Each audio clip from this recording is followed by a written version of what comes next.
Row 18, plot 20. Hey everybody, welcome to Now It's Dark. I'm Jim, and I just watched a movie called The Third Guest. The Third Guest. And it is a thriller. It's not billed as a horror movie. It's 2023, it's 1 hour and 27 minutes. It has 3.4 star ratings on IMDb, my go-to source for all my movie info. Directed and written by Sean Patrick Cannon, and I'm going to list 5 of the cast members, maybe 4. Clint Carmichael is Arn. Matthew T. Clark plays Hart. Joseph Lopez plays Karlov.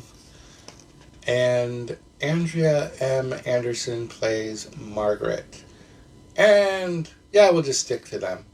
So the story is about a husband and wife ghost hunting team still mourning the loss of their daughter encounter her in their latest assignment. Sounds very exciting, sounds very interesting to me. Having gone on ghost hunts and been on paranormal teams. So that's cool. But there is no... This is going to be a little spoilerish. This is not a traditional ghost hunting team. This is about the character, Margaret. She is an author. So, this isn't like they're filming for television, paranormal team. They're not filming any of it. It's like she's writing a book. The husband, Hart, is taking photos. Arn is their publicist, their agent.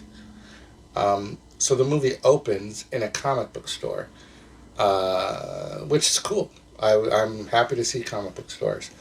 But Margaret is doing a book signing at a comic book store for a paranormal book. It's a little out of place, but Arn's getting the word out. He's trying to get some book signings for this couple. So she gets people in line. They're having their book signed, and a woman comes up, and she's a little weird. It kind of gets Margaret a little put off, and Margaret is still kind of holding on to guilt about her daughter's disappearance and death. And so they are going to go to their next paranormal investigation. So they get to this place, and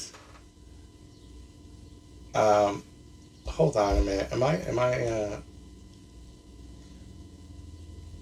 I may be saying Margaret, but I don't mean Margaret. I think Margaret is the person that I'm about to mention.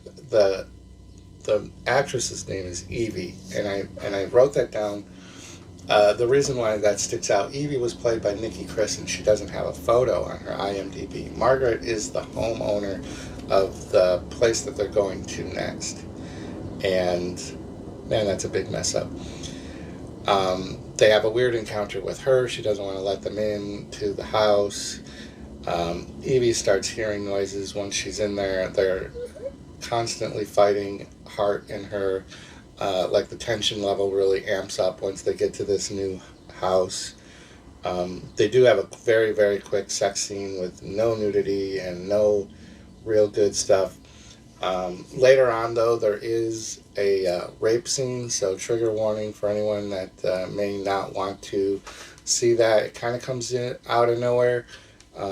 It's not a very long, extended scene, but it does happen. This movie was kind of off-putting to me because they're constantly arguing. Evie and Hart are just constantly fighting, it seems like. So it's just this yelling and running their words in circles, and it's just over and over. And then there's no paranormal investigating. And then, I don't think I heard a lot of the sounds that Evie was thinking she was hearing. It could be that, you know, I do have hearing troubles, but I don't know. And then there's just a lot of weird stuff. And then we kind of like have some flashbacks. We see this character Karloff. I don't want to give too much away about him because it's the only kind of creepy part of the movie are these scenes with him in it. Joseph Lopez kind of has a real good creepy look. Like even if you saw him in broad daylight on the street, you'd be like, ooh, he's kind of creepy looking, but in a good way. Like a fun, creepy looking guy. Yeah, and then so I don't know. Like Evie at one point doesn't even remember that it's her dead kid's birthday, and so then the agent is blaming her issues on that. Evie just wants to keep quitting the investigation and go on, and so she's back and forth with her publicist, and Hart is weird, and he's like missing some of the time because he's out taking photos for the investigation. And I don't know, this movie was just all over the place. It does wrap up at the end very, very strangely as well. They end up it seems like they end up back at that same comic book store doing another or the book based on that investigation, I guess I should, yeah. So I don't think that's too spoilerish, but I don't know. It just was awful. And there is an end credit scene, and it was awful too. I wrote down in my notes that there was one point where the movie should have ended just then, and they didn't. And maybe they just were like, "Oh, the movie's too short. It's only 76 minutes. Let's add 10 more minutes and get this to 86 minutes." But the 2.8 star rating, even though it's only 39 people that did a review, it's just awful. I don't even remember what I watched it on. Probably Tubi. Seems like that's what I watch a lot of stuff on. But if I'm being too harsh, let me know in the comments down below. Would you enjoy a movie that's described as a paranormal ghost hunting team that ends up not doing any paranormal ghost hunting? Would you enjoy that kind of a movie? I didn't. So that's going to do it for me today. Make sure to subscribe to the channel, hit the like button, be generous, be kind to me, and just hit the like button. I know this was a butchered review, but, you know, I'm not a professional.